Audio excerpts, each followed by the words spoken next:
Hello guys, welcome to civil world. तो मेरा आज का टॉपिक है कंसोलिडेशन। जो एसएससी जी में प्रीवियस ईयर क्वेश्चन आए हुए मैं आज उसको डिस्कस करूंगा। तो चलिए हम शुरू करते हैं। मेरा पहला क्वेश्चन क्या बोला है, the consolidation time for soils. पहला ऑप्शन बोला है increase with increasing compressibility, decrease with increasing permeability, it depend of the stress change और D all of the above. चलिए हम अगर दो सॉइल्स को कंपेयर करते हैं, सपोज दैट क्ले और सैंड को कंपेयर करते हैं, तो क्ले और सैंड में मेरा क्या होता है कि क्ले का जो कंप्रेसिबिलिटी होता है वो बड़ा होता है सैंड के कंपेयर में, ठीक है। और कंप्रेसिबिलिटी मतलब क्या होगा कि क्ले का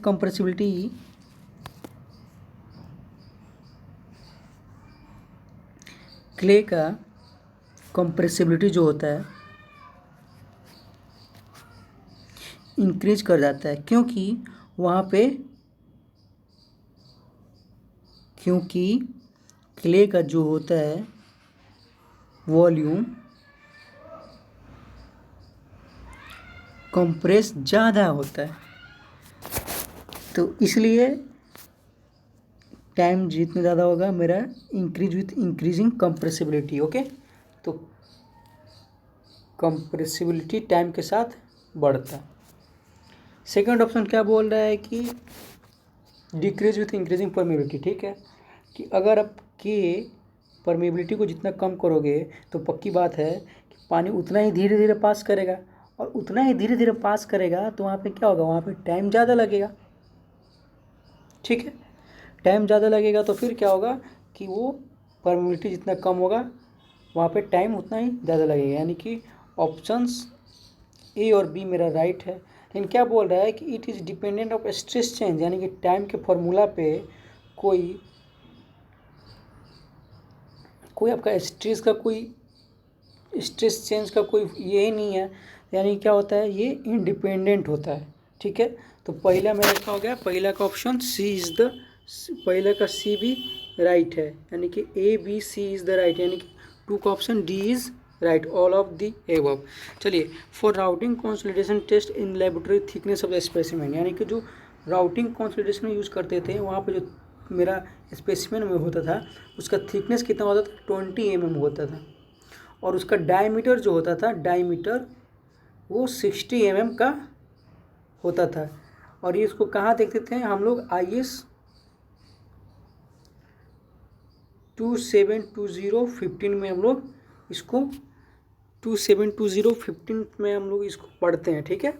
ये तो मेरा टू का ऑप्शन क्या होगा, टू का B is the right option.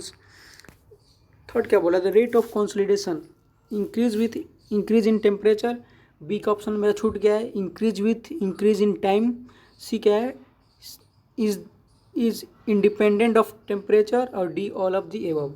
यानी कि पहले हम देते हैं रेट जितना ज़्यादा होगा कम मेरा परमेबिलिटी उतना ही ज़्यादा होगा।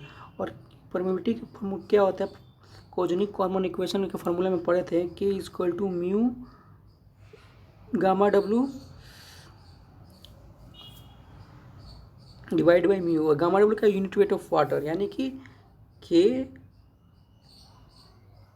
इन्वर्सली प्रोपोर्शनल होता है म्यू के, ठीक। तो जितना ज़्यादा मेरा टेम्परेचर बढ़ेगा, यानी कि म्यू जितना ज़्यादा बढ़ेगा, मेरा टेम्परेचर जितना ज़्यादा हम बढ़ाएंगे तो म्यू क्या होता है मेरा, वो उतना ही कम होता है, विस्कोसिटी उतना ही कम होगा। So mu is equal to inversely proportional 1 of temperature, यानी कि जितना ज़्यादा मेरा टेम्परेचर बढ़ेगा उतना ही ज़्यादा मेरा विस्कोसिटी कम होगा, और जितना ज़्यादा मेरा टेम्परेचर बढ़ेगा उतना ज़्यादा मेरा म्यू घटेगा, यानी कि विस्कोसिटी कम होगा। विस्कोसिटी जितना ज़्यादा कम होगा वहाँ पे परमेबिलिटी उतना ज़्यादा बढ़ेगा, परमेबिलिटी जितना ज़्यादा बढ़ेगा तो वहाँ पे रेट ऑफ चेंज इतना बढ़ेगा, यानी कि क्या होता है, जितना ज़्यादा हम टाइम बढ़ा रहे हैं रेट ऑफ चेंज उतना ही ज़्यादा बढ़ रहा है, यानी कि मेरा B option is the right. B option क्या था, मैं यहाँ पे लिख देता हूँ, इंक्रीज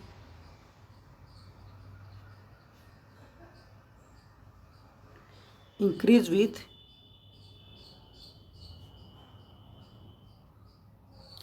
इंक्रीज इन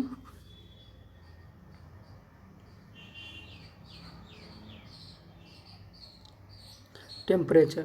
तो मेरा 3 का option B is the right. Okay, चलिए 4 क्वेश्चन क्या बोल रहा है, the relationship between coefficient of consolidation CB, time factor, drainage path D and time T is given. तो मेरा फॉर्मूला होता था TV equal to CBT divide by D²। Okay, तो यहाँ पे CB पूछा है, तो CB क्या हो जाएगा मेरा, CB equal to D² TV divide by T, यानी कि कोफिशिएंट ऑफ कंसोलिडेशन निकल गया CB equal to D² TV by T, यानी कि 4 का option A is the right. चलिए 5 क्वेश्चन क्या बोला था, unit weight of coefficient of consolidation. Unit weight of coefficient of consolidation क्या होता है, TB इक्वल टू क्या होता है CBT डिवाइड बाई D²। ये तो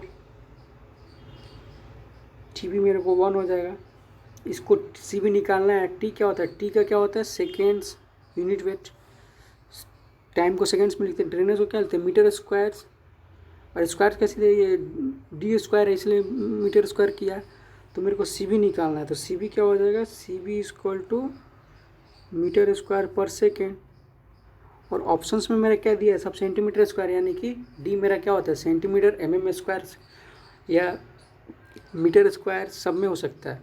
तो मेरा ये इसमें दिया है कितना सेंटीमीटर स्क्वायर पर सेकेंड, यानी कि 5 का option D is the right. चलिए 6 क्वेश्चन क्या बोला, the coefficient of compressibility of soil is the ratio of, यानी कि जो मेरा AB होता है वो change in strain to change in stress होता है, यानी कि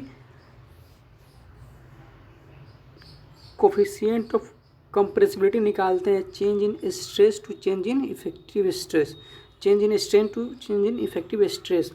तो मेरा 6 का option B is the right. चलिए 8 क्वेश्चन क्या बोला, which of the flowing time factor for 50 degree of consolidation, यानी कि अगर मेरा U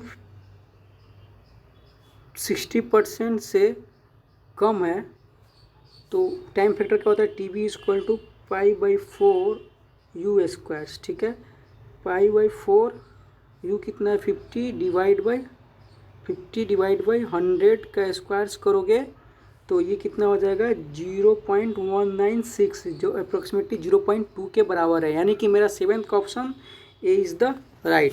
चलिए 8 क्वेश्चन क्या बोल रहा है, the clay deposit of thickness 10 centimetre and void ratio 0.5 undergo settlement and raw the final void ratio is 0.2, the coefficient of settlement is the, यानी क्या होता है